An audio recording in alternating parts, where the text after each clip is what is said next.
கர்த்தருக்கு ஸ்தோத்திரம். Welcome to past and poster. இந்த நாளுக்கான தேவனுடைய ஆசீர்வாத வார்த்தை 1 பேதுரு எழுதின புத்தகம் 1ஆம் அதிகாரத்தின் 19ஆம் வசனத்தை நான் உங்களுக்காய் வாசிக்கிறேன். அதிக உறுதியான தீர்க்க தரிசன வசனம் நமக்கு உண்டு.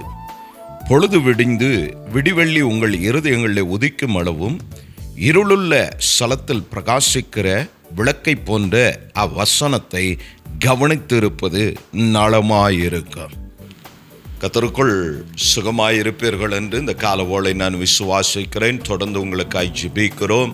தைரியமாய் வசனத்தை பற்றி கொண்டு கேட்கிற வார்த்தைகளுக்கு செவி கொடுத்து அவைகளிலே நம் நிலைப்போமானால் நிச்சயமாக உங்கள் வாழ்விலே நீங்கள் விடுதலையோடும் சமாதானத்தோடும் வாழ அவ்வசனம் உங்களுக்கு உதவி செய்யும். பேதுரு ஒரு தெளிவான தேவ ஆவியை பெற்ற மனுஷன்.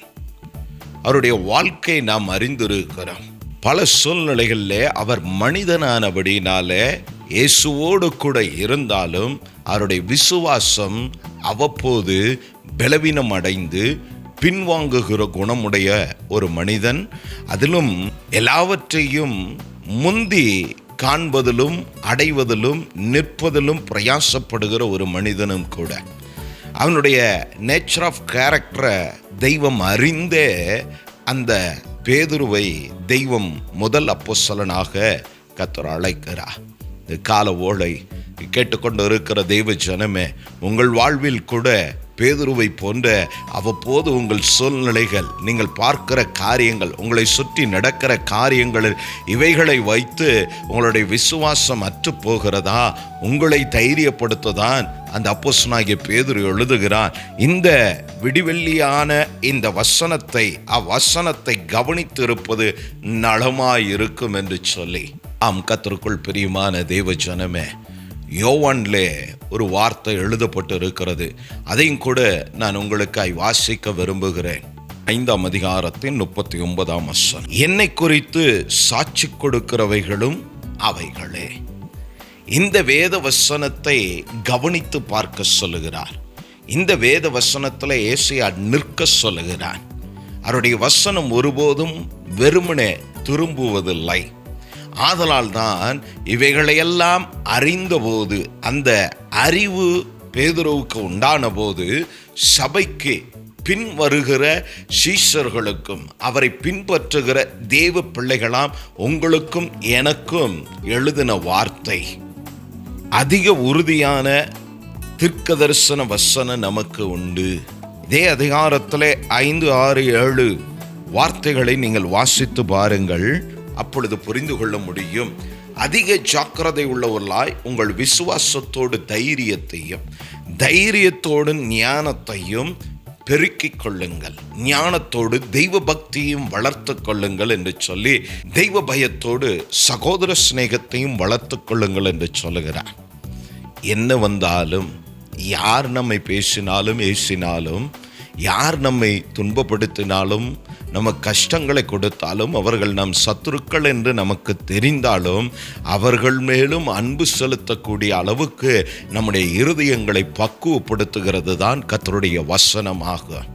இந்த வசனங்கள் எல்லாம் நம்முடைய இரட்சகராய் இயேசுவையே அடையாளப்படுத்துகிறது. இந்த வார்த்தை ஒன்றும் வெறுமனை திரும்பாது. அதை எதற்காக தெய்வம் அனுப்பினாரோ, எதற்காக இந்த தீர்க்க தரிசன வசனங்கள் மனித புத்தியினாலே மனிதனாய் எழுதினதல்ல.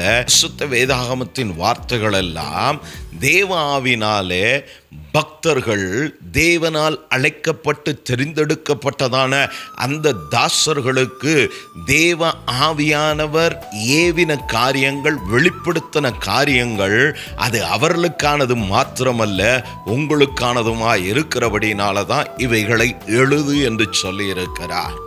கேட்கிறதான தெய்வ ஜனமே, இந்த கால ஓலை நாம் நம்முடைய விசுவாசத்தில் பலனடைவதற்கு, நாம் தைரியம் கொண்டு கர்த்தரை பின்பற்றுவதற்கு, கர்த்தருக்காக வைராக்கியம் உள்ளவர்களாய் நாம் நிற்பதற்கு இந்த வேத வசனங்கள் நம்முடைய ஆதாரமாய் இருக்கிறது. இந்த வேத வசனத்தின் மேல் நாம் நிலைத்திருக்க பழக வேண்டும். கர்த்தர் கொடுக்கிற வார்த்தையை நாம் உள்வாங்கி அவைகளை நாம் அறிக்கையிட்டு எவ்வளவு அந்த வார்த்தையை நீங்கள் அறிக்கையிடுகிறீர்களோ, கன்ஃபஸ் பண்ணுறீங்களோ, அவ்வளவு சீக்கிரம் நீங்கள் எதிர்க்கிற, போராடுகிற, உங்களோடு நிற்கிற எதிராளிகள் மேலே ஜெயம் எடுப்பதற்கு, வியாதியின் மேலே ஜெயம் எடுப்பதற்கு, நெருக்கத்தின் மேல் ஜெயம் எடுப்பதற்கு, உங்கள் குடும்பத்தில் ஒரு தெய்வீக சமாதானத்தை நீங்கள் அனுபவிக்க காண்பதற்கு வசனத்தை அறிக்கையிடுங்க. அதனால்தான் நாங்கள் சிறு பிள்ளைகளிலிருந்து நாங்கள் வளர்க்கப்படும் போது, இப்பொழுது இத்தனை வயதாகிறது, என்னுடைய தகப்பன் 75 கிராஸ் பண்ணியிருக்கிறாங்க. இப்போ கூட ஃபோன் பண்ணனா கேட்குறாங்க, வேதம் வாசித்தியா, ஜெபித்தியா, ஊழியம் என்று ஓடுகிறாயா என்று சொல்லி என் தாயும் தகப்பனுமே கேள்வி கேட்கிறார்கள். ஏன்? அவைகளால் தான் நாம் சுக வாழ்வை அடைய முடியும். அந்த வார்த்தைகள் தான் நம்மை ப்ரொடெக்ட் பண்ணுகிறது, அந்த வார்த்தைகள் தான் நம்மை பாதுகாக்கிறது. அந்த வார்த்தைகளை சார்ந்து நாம் நிற்கும்போது நிச்சயமாக நமக்கு ஒரு தைரியத்தை அவ்வார்த்தைகள் உண்டாக்கும். கர்த்தர் இருக்கிறார், கர்த்தர் பார்த்துக்கொள்வார் என்றதான நிச்சயமுடையவர்களாய் நாம் முன்னோக்கி கடந்து போவதற்கு அவ்வார்த்தைகள் நமக்கு போதுமானதாய் இருக்கிறபடினால தான் இந்த வார்த்தைகள் பரிசுத்த ஆவியினாலே பரிசுத்தவான்களை கொண்டு கர்த்தர் நமக்கு எழுதி கொடுத்திருக்கிறார். நாம் பாக்கியவான்கள். பேதுருவை போல அவ்வப்போது சூழ்நிலை மாற்றங்களை பார்த்து தண்ணீர் மேலே, கர்த்தாவே நீரே தெய்வமானால், நீரே என் எஜமானனானால், என்னை அழைத்த இயேசு நீவே ஆனால் நானும் தண்ணீர் மேல் நடக்கிறேன் என்று சொல்லி கேட்டான். வா என்று அழைப்பை கொடுத்தார். அழைப்பை ஏற்று தண்ணீர் மேல் அவர் நடந்தது போல நடந்த அந்த மனிதன் கொஞ்ச நேரத்தில் சூழ்நிலைகளை பார்த்தான். நானும் தண்ணீர் மேல் நடக்கிறேனே என்று சொல்லி தண்ணீரை கவனிக்க ஆரம்பித்தான். எப்பொழுது அவனுடைய ஃபோக்கஸ் அவர் மேல் இருந்ததோ அதுவரை நன்றாய் நடந்தவன். எப்பொழுது இந்த பூமியின் காரியத்தை கவனிக்க ஆரம்பித்தானோ அவனுடைய வாழ்க்கை முழுக ஆரம்பித்தது. அதை சுதாரித்த அவன் ஆண்டவரே என்று கதற ஆரம்பித்தான். நான் மூழ்கி போகிறேன் என்று சொல்லி அவரை கூப்பிட ஆரம்பித்தான். பர்திமேயு என்றதான குருடன், தாவீதின் குமாரனே எனக்கு இறங்கும் என்று சொல்லி கதறினது போல இந்த பேதுருவும் கர்த்தரை நோக்கி கூப்பிட ஆரம்பித்தார். நீ கேட்கிறதான தெய்வ ஜனமே, நாம் எப்பொழுதெல்லாம் நம்முடைய கண்கள் அவரை நோக்கி பார்க்கிறதோ, வேலைக்காரனுடைய கண்கள் தங்கள் எஜமானின் கையை நோக்கி இருக்குமா போல என்றதான அந்த 123ஆம் சங்கீதத்தின் வார்த்தைகளின்படி நம்முடைய கண்கள் இந்த கால போல கர்த்தரை நோக்கி இருக்குமானா, நீங்கள் போகிற இடங்கள்ல, உங்கள் இன்டர்வியூவில், உங்கள் வேலையில், உங்களுடைய ப்ரமோஷனில், உங்கள் இன்க்ரிமெண்ட்டில் கர்த்தர் நிச்சயமாய் கிரியை செய்வார். ஒரு பெரிய காரியத்தை கர்த்தர் செய்யணும்னா நாம் அவரை நோக்கி கூப்பிடுகிறவர்களாய், அவரை சார்ந்து அவர் முகம் பார்க்கிறவர்களாய் இருக்க வேண்டாம். அவரையே நாம் சார்ந்து நிற்போமானால் நிச்சயமாக கர்த்தர் நம்மை விடுவிக்கிற தெய்வமாய் இருக்கிறார். அந்த பேதுரு கூப்பிட்டான். கர்த்தர் அவனை திரும்ப அதில் அமிழ்ந்து போகாதபடி அவனை தூக்கி எடுத்த கர்த்தர் இந்த கால ஓலை கேட்டுக்கொண்டிருக்கிறதான தெய்வ பிள்ளைய, சோர்ந்து போன உங்களை அவர் தூக்கி எடுக்கிறார். உங்கள் போராட்டத்தை நின்று, உங்கள் வியாதி நின்று, உங்கள் கஷ்டத்தை நின்று, உங்கள் கண்ணீரின் பாதை நின்று உங்களை அவர் மீட்டெடுக்கிற தெய்வமாய் இருக்கிறார். ஆதலால் பயப்பட வேண்டாம். உங்கள் தைரியத்தை விட்டு விடாதிருங்க. வசனத்தை கவனித்து பாருங்க. இந்த பரிசுத்தவான்களுடைய சாட்சிகளை கவனித்து பாருங்க. இன்னும் பேதுருடைய வாழ்க்கையை நாம் கவனிப்போமானால், அவர் அடிக்கப்படுகிற அந்த கடைசி நிமிடங்களில் அவர் யார் என்று தெரியாதென்று மறுதலித்து போனவன். தீர்க்க தரிசனமாய் அவரே சொல்லியிருந்தார். அதை மறந்து போய் அவன் பின்பு உணர்வடைந்து விலகிப்போன மனிதன், நான் அல்ல என்று சொல்லி அறிக்கையிட்ட மனிதன், அதே அப்போஸ்தலர் நடபடிகளில் எப்பொழுது சத்தியத்தை அறிந்தானோ அந்த சத்தியத்தின் விடுதலையை அவன் ஆவில, ஆத்துமாவில் அவன் அடைந்தானோ, இப்பொழுது தைரியமாய் மாம்சத்தில் மனிதனாய் நின்று எதிர்க்கிற அதிகாரிகளுக்கு முன்பு தைரியமாய் சொல்லுகிறான், நான் மனிதனுக்கு செவி கொடுப்பதை விட கர்த்தருக்கு செவி கொடுப்பது நலமாயிருக்கும் என்று சொல்லி இப்படி வழி விலகி போனதான பேதுரு, கர்த்தர் யார் என்று தெரியாது என்று சொல்லி அறிக்கையிட்டதான பேதுரு, பின்பு அதே தெய்வம் அவனை திரும்ப அவன் சாணத்தில் நின்று அவன் மனம் கசந்து அழுதது காரணமாய் இருக்கிறது. வருத்தப்பட்டான். ஐயோ, நான் இப்படி செய்துவிட்டேனே, இப்படிப்பட்ட பாவியான மனுஷனாய் இருக்கிறேனே என்று சொல்லி கர்த்தரிடத்தில் திரும்பினான். கர்த்தர் அவனுக்கு தயை பாராட்டினார். தன் பாவங்களை மறைக்கிறவன் வாழ்வடைய மாட்டான், அவைகளை அறிக்கை செய்து விட்டு விடுகிறவன். ஒரு தைரியம் நமக்கு உண்டாகும். பாவமற்ற வாழ்க்கையே தேவனோடு வாழ்வதற்கு உதவி செய்யும்.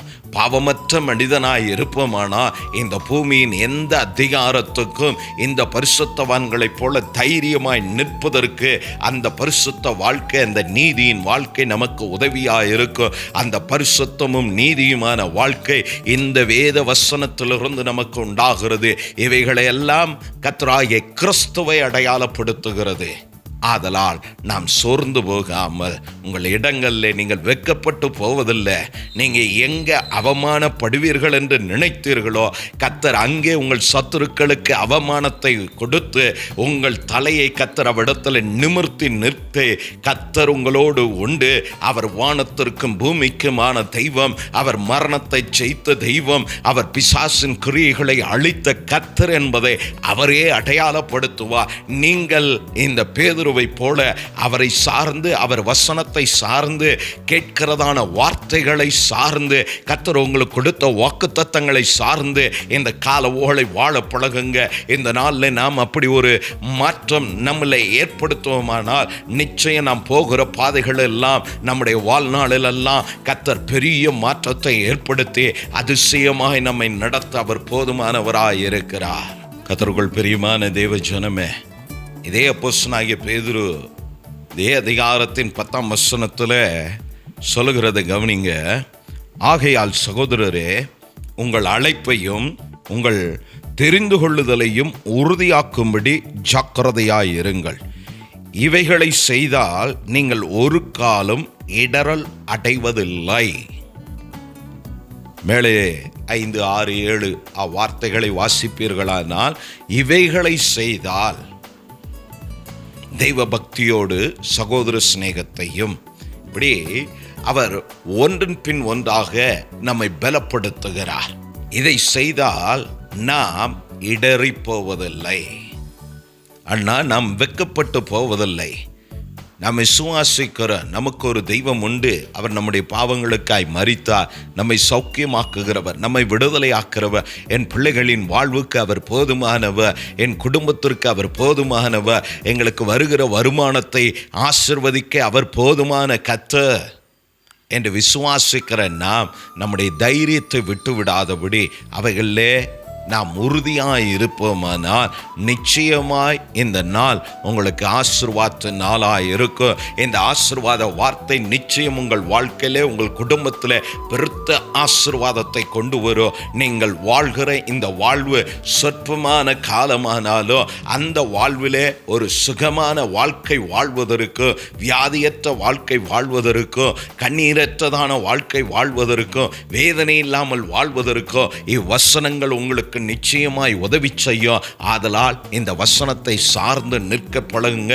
இந்த வசனத்தை வாசித்து அதற்கு செவி கொடுத்து அதை உள்வாங்கி அவைகளை அறிக்கையிட்டு ஜெயம் கொள்ளுகிற தெய்வ ஜனமாய் நீங்களும் நானும் காணப்படுவோம். கர்த்தர் நம்மோடு கூட உண்டு என்று போகிற இடங்கள்லாம் அவரே காரியத்தை வாக்கியம் பண்ணி நம்மை உயர்த்தி கனப்படுத்தி ஆசீர்வதிக்க அவர் போதுமான கர்த்தராய் இருக்கிறார். ஆதலால் இந்த கால ஓலை நீங்கள் எந்த சூழ்நிலையில் இருந்தாலும் இப்பொழுது நாம் ஒரு மனமாய் கண்களை மூடி இருக்கிற இடங்களில் நாம் ஜெபிப்போமானா நம்முடைய ஜெபத்தை கேட்கிறவர் நிச்சயம் பெரிய மாற்றத்தை நம் வாழ்விலே அவர் உண்டாக்குவார்.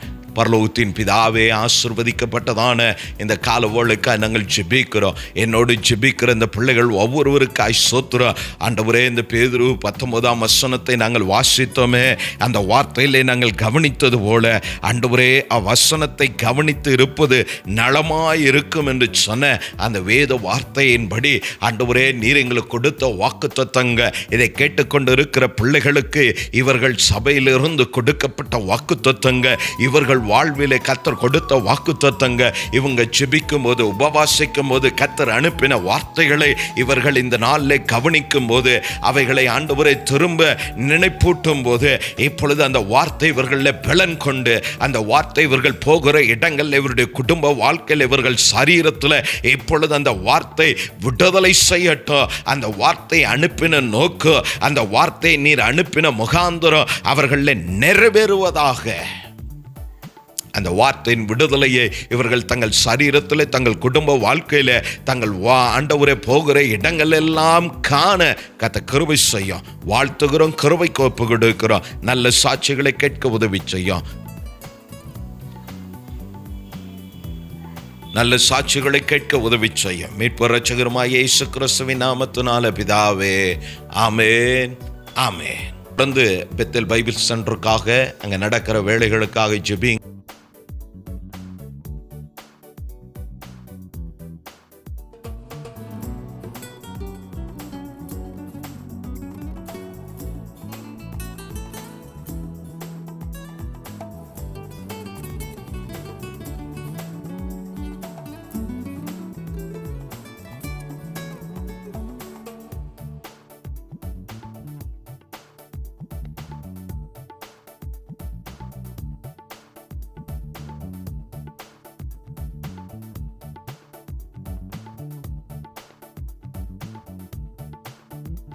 ஜெபிங்க. சீக்கிரமாய் இவைகள் முடிந்து எல்லா காரியங்களையும் ஒழுங்குபடுத்தி சீக்கிரமாய் அந்த திறப்பு நாளை அறிவிக்க கர்த்தர் நமக்கு கிருபை செய்வார். மேலான ஜெபத்துக்கும் ஆதரவுக்கு நன்றி. தொடர்ந்து ஜெபிங்க. கர்த்தர் உங்களோடு இருப்பாராக. கர்த்தர் உங்களை ஆசீர்வதிப்பாராக.